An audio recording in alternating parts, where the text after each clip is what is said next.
Hello दोस्तों, आप सभी लोग कैसे हैं। उम्मीद करते हैं आप लोग स्वस्थ होंगे, मस्त होंगे। तो आज हमारे घर पे सत्यनारायण भगवान का कथा था, तो मैंने एक छोटा सा ब्लॉग बनाया था। चलिए आप लोगों को दिखाते हैं मेरा ब्लॉग। अगर आप हमारे इस चैनल पे नए हैं तो आप सभी लोग हमारे चैनल को लाइक, कमेंट, सब्सक्राइब ज़रूर करिएगा। चलिए आपको दिखाते हैं ये पूरा ब्लॉग। आप सभी लोग हमारे पूरे ब्लॉग में बने रहिएगा। अगर हमारा ब्लॉग अच्छा लगे तो हमारे ब्लॉग को शेयर, सब्सक्राइब ज़रूर करिएगा।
पुंडरीकाक्षं महावैष्णवी पुंडरीकाक्षनाथ पुंडरीकाक्षनाथ पुंडरीकाक्षनाथ हो।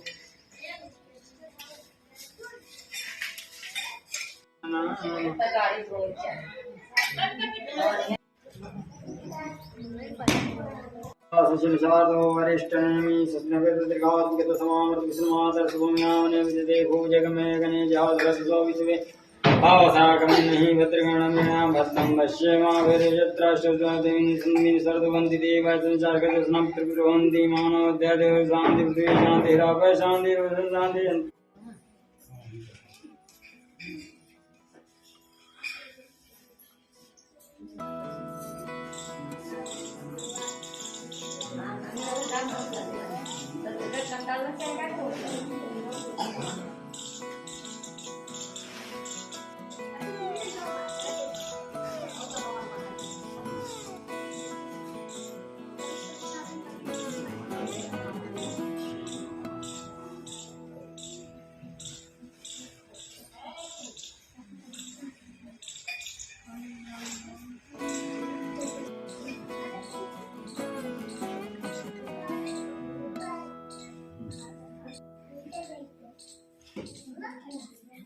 लंबोदराय सकलाय जगद्दिताय जय।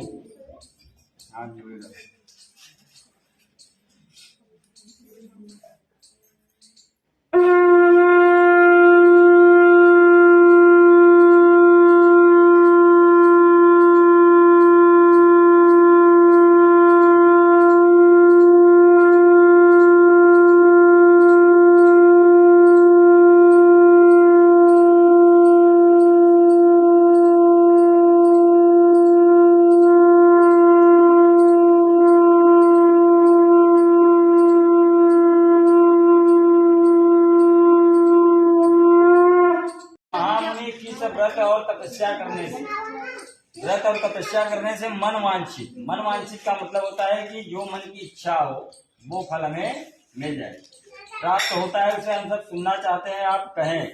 इसी प्रकार देवर्षि नारद जी द्वारा पूछे जाने पर भगवान कमलापति ने जैसा कहा था वैसा मैं आप लोगों से कह रहा हूँ। सावधान होकर करके सुने। सावधान का मतलब यह है कि शांति से एक ही चित्त रख कर करके सुने। एक समय योगी नारद जी लोगों कल्याण का विभिन्न लोगों में भ्रमण करते हैं। मृत्यु लोक का है, यह मृत्यु लोक है। यहाँ पे ऐसी कोई भी वस्तु, ऐसी कोई जीव, ऐसा यहाँ सोचते हैं बस इतनी ही पृथ्वी, इतनी ही धरती है। ऐसी धरतियां अनंत अनंत कोटि ब्रह्मांड निकाय, मतलब कि इतना है जिसकी हम और आप गणना नहीं कर सकते, और पल में बिगड़ रही है, पल में बन रही है। भगवान जो है उसको पल में बनाते हैं, पल में बिगाड़ते हैं। पल का मतलब हो गया जो पलक झपक रहा है, ये पल हो गया। इतने समय में बिगड़ रही है और बन रही है।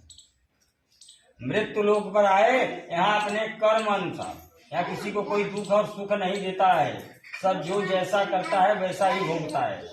अपने कर्म फल अनुसार नाना योनियों में उत्पन्न सभी प्राणी को अनेक प्रकार से दुखी कलेश भोगते हुए देखा, तो अपने मन में विचार किए कि इनके दुखों का सुनिश्चित, मतलब पूरी तरह इनके दुखों का नाश हो सकेगा, ऐसा विचार कर करके वह विष्णु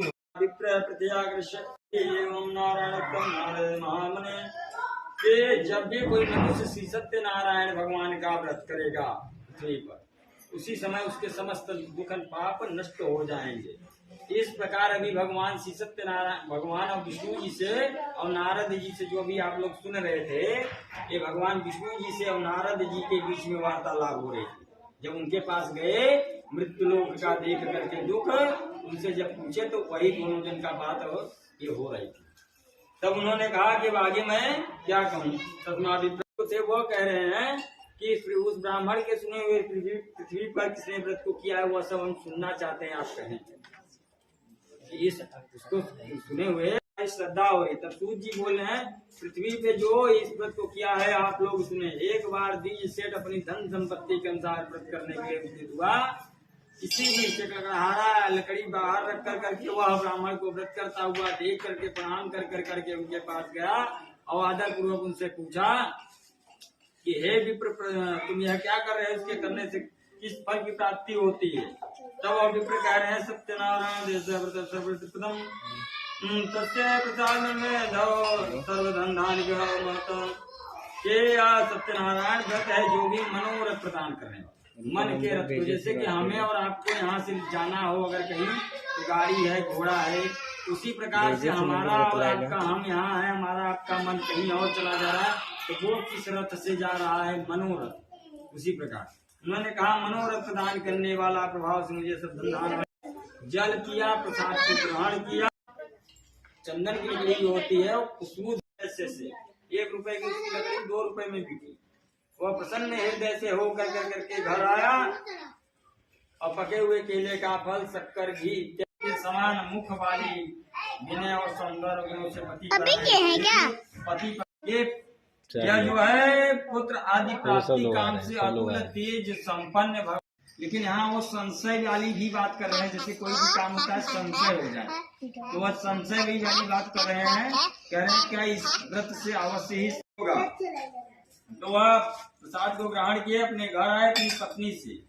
पति अगर कहीं से आता है तो अपनी पत्नी को अपने ना पूरी बात तो आधा से ज्यादा बात अपने पत्नी को बता ही देता है। उन्होंने पुत्र प्राप्ति करने वाले व्रत को विस्तार रूप से अपने पत्नी को बतलाया और दोनों ने संकल्प किया, जैसे ठिठौर भाषा में कहते हैं मनोक्ति। उन्होंने ऐसा मनोक्ति माना और संकल्प किया कि हमें जब भी पुत्र रत्न की प्राप्ति होगी तो मैं भगवान का व्रत पूजन अवश्य करूंगा। एक दिन से तस्य 10वें मासे तस्या कन्या रत्न जायते दिने दिने शुक्ल। जो उनके दूत थे उस धन को भी छीन लिए। भगवान के श्राप से उनके घर में जो उनकी पत्नी थी, बेटी थी, वो भी भूख और प्यास से व्याकुल होने लगी। उनके घर में जो सारा का सारा धन था वो भी चोर चुरा लिया। वो पीड़ा शरीर में दर्द जो होता है वो आप बर्दाश्त कर लोगे, लेकिन जो दिमाग में टेंशन हो जाती है वो बर्दाश्त नहीं होती। शारीरिक और मानसिक पीड़ाओं से वह दर भटकने लगी। एक दिन वह चिंता से दर भटकते भटकते एक ब्राह्मण के घर गई वह बेटी, और वहां जाकर के श्री भगवान सत्यनारायण होने पर प्रसाद लेकर वह घर आई। तुरंत माँ बोली अगर किसी के घर की अगर जवान लड़की हो, अगर कहीं चली जाए, कुछ रात घूमने पर आए बिना बताए, तो आई इंसान घर के जो गार्जियन है उनके दिमाग में चलने लगता है। उन्होंने कहा कि हे बेटी तू कहाँ गई थी, तुम्हारे मन में क्या है, कहिए सब मैं जानना चाहती हूँ। तुरंत वह बेटी हाथ जोड़ करके प्रणाम कर करके माता से बोली माँ मैं एक ब्राह्मण के मनोरथ प्रदान करने वाले व्रत को विस्तार से बतलाया। उन्होंने व्रत किया और प्रार्थना की, व्रत करके प्रार्थना किया कि आप हमारे पति और प्रति बौद्धो महाजन शीघ्र मोचे दो वाणी पुस्तो। ये राजा जब उन्होंने उठे तो स्वप्न में ऐसा कहा करके भगवान बोले कि हमारे स्वप्न में ऐसी ऐसी बात आई थी, तो उन दोनों वाली पुत्रों को छोड़ दो। उन दोनों वाली पुत्रों को छोड़ करके उनके सामने लाए गए।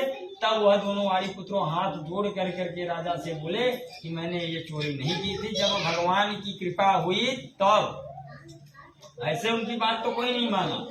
जब भगवान की कृपा हुई तब दोनों बोले कि हम दोनों नहीं लिए थे, तब राजा ने उनकी बात मानी और उन्हें संतुष्ट किया।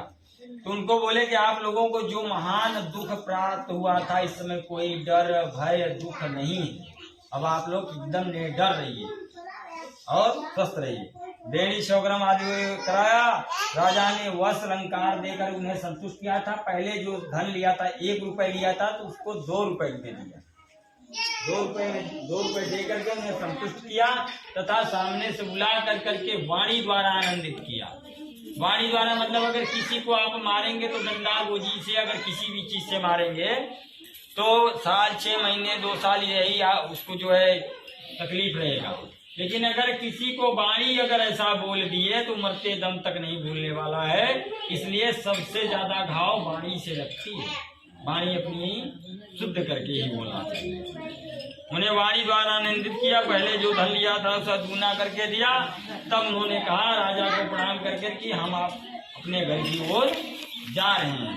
तब राजा ने कहा कि हम आप लोग अपने घर की ओर जा सकते हो। सत्य सूजनम गोपा कुर्वन्ति संतुष्ट भक्ति संबाधवा। राजा दुष्ट दर्पण न गतो नाना सततो गोपगणा सर्व प्रसाद निसिंधव। ये श्रेष्ठ मुनियों, अब इसके बाद मैं दूसरी कथा कहूंगा, आप लोग सुने। अपनी प्रजा का पालन करने में तुंगध्वज नामक राजा था। उसने सत्यदेव भगवान नारायण का व्रत प्रसाद प्रत्याग कर करके बहुत सारे पशुओं को मार कर करके बट वृक्ष के नीचे आया, बरगद के पेड़ के नीचे आया। वहां उसने देखा कि गोपरगढ़ जो थे वह भगवान नारायण का व्रत पूजन कर रहे थे। अब एक अच्छी ये जान लीजिए कि भगवान का जब भी आप पूजा करने जाते हैं तो सबसे पहले वो आपके आहार को नहीं लेते। सबसे पहले वो जो आप भोग लगाते हैं उसको ग्रहण नहीं करते हो। वो सबसे पहले ये ढूंढते हैं कि आपके अंदर किस चीज का अहंकार है। जिस चीज का अहंकार है पहले उसे खाते हैं। पहले उसको तुरंत ले लेते हैं। आप चढ़ाओ या न चढ़ाओ, लेकिन उसको ले लेते हैं। बोलेंगे चलो हमारे पास अहंकार। तो अहंकार बस न तो गया, न ही प्रणाम किया, न ही प्रसाद को ग्रहण किया, और वह बहुत सारे दुख को भोगा। उसके 100 पुत्र थे जो नष्ट हो गए और सारी संपत्ति नष्ट हो गई। कहते हैं ना कि दुख में सुमिरन सब करे, सुख में करे न कोई, और जब सुख में सुमिरन सब करे तो दुखता ही क्यों। जब तक इंसान सुखी रहता है तब तक वो भगवान माने कुछ नहीं। अगर उसके ऊपर दुख आ गया तो हे राम हे भगवान शुरू हो जाए। तो उनके जब 100 पुत्र थे, पूरी संपत्ति भरी हुई थी, तब उन्हें भगवान की याद नहीं आई। तब जब वो सब नष्ट हो गया तब कह रहे हैं कि हे भगवान अब जो कुछ भी हुआ है वही हमारा सत्यनारायण भगवान ने ही किया है। उनके बोले कि अब उनके पास ही जाएंगे, जो होगा सो होगा। फिर वह पूरा विधि विधान से गोपरगढ़ के साथ गए। विधि से भगवान नारायण का व्रत पूजन किया और पुनः धन और पुत्र संपन्न हो करके इस लोक में अनेक सुख भोग करके वह सत्यपुर वैकुंठ लोक को गए। भैया बहुत भगवान सत्यनारायण कृपा से धन धान आदि प्राप्त हो जाता है। बंधन में पड़ा बंधन से मुक्त हो जाता है। डरा हुआ आदमी भय से मुक्त हो जाता है। यह सत्य बात है, इसमें चिंता नहीं है। अपने मन की इच्छा के फलों को भोग करके वह सत्यपुर वैकुंठ लोक को जाता है। इस प्रकार मैंने आप लोगों से भगवान सत्यनारायण के व्रत को कहा है। मनुष्य जिसके करने से मनुष्य सभी दुखों से मुक्त हो जाता है। विशेष रूप से कलयुग में, विशेषतः कलयुग सत्य पूजा फल प्रदान के भगवान का कलयुग में, ये जो कलयुग है इसमें बहुत फल प्रदान करने वाली होगी। कुछ लोग काल, कुछ लोग ईश, कुछ लोग नाना।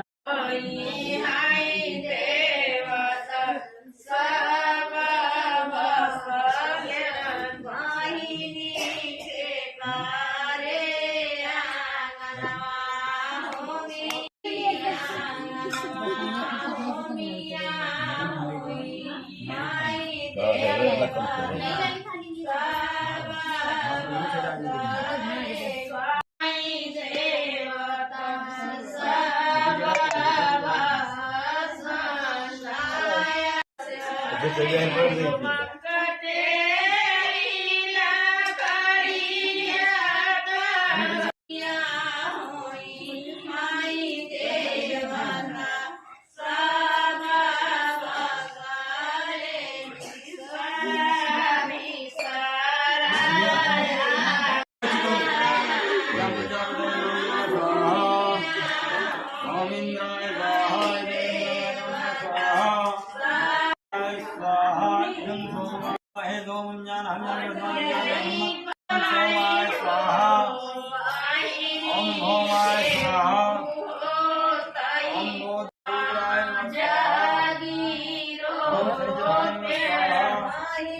तो आ गए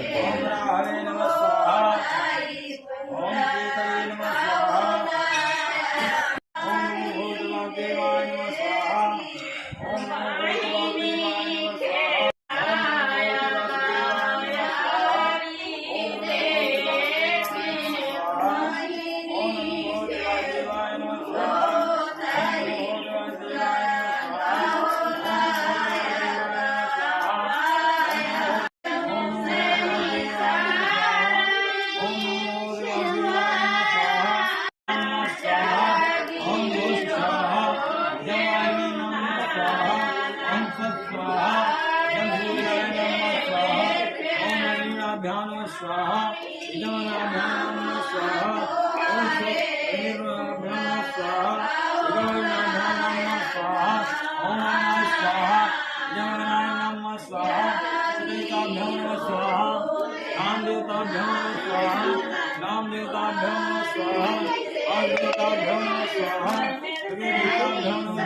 ओम जय लक्ष्मी रमणा वैश्य मनोरथ पायो प्रदत्त जदीनि सोफल भोग्यो प्रभु जी स्तुति। ओम जय लक्ष्मी रमणा भाव भक्ति कारण छिन छिन कारण के काज सर। ओम जय लक्ष्मी रमणा ग्वाल बाल संग मनवांचित फल दीनो दीन दयालु हरि। ओम जय लक्ष्मी रमणा चढ़त प्रसाद समायो कदली फल मेवा धूप दीप तुलसी सेवा सतदेवा। ओम जय लक्ष्मी रमणा संपत्ति मनवांचित फल पाओ। ओम जय लक्ष्मी करुणावतारम संसार सारम भुजगेन्द्रहारम सदा वसंतम हृदयारविंदे भवामि सहितं नमामि। पिता त्वमेव त्वमेव बन्धो जगद्गा त्वमेव त्वमेव देव सर्वं मम देव देव।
जल्दी में आया।